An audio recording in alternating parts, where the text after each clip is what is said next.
ইনশাআল্লাহ। তো এই 2 রাকাত নামাজে এক্সট্রা 6টা তাকবীর দিতে হয়। কয়টা? 6টা। কিভাবে নামাজটা পড়বো? আমরা আল্লাহু আকবার তাকবীরে তাহরিমে বেঁধে নামাজ শুরু করব। এরপর আমরা সানা পড়ব, সুবহানাকাল্লাহুম্মা ওয়া বিহামদিকা। এই সানাটা পড়ব। এই সানা পড়ার পরে আমরা 3টা অতিরিক্ত তাকবীর দিব প্রথম রাকাতে। হ্যাঁ? এই দেখেন আমার দিকে তাকান। আল্লাহু আকবার বলে হাত ছেড়ে দিব। আল্লাহু আকবার বলে হাত ছেড়ে দিব।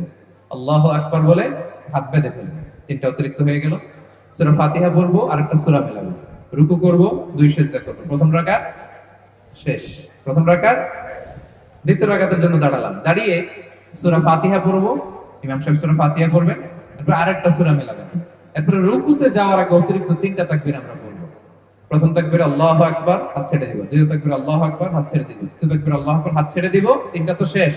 এরপরে চতুর্থ তাকবীর কই যাব? রুকুতে যাব। রুকু, তারপরে 2 সিজদা, এরপরে আমাদের নামাজ।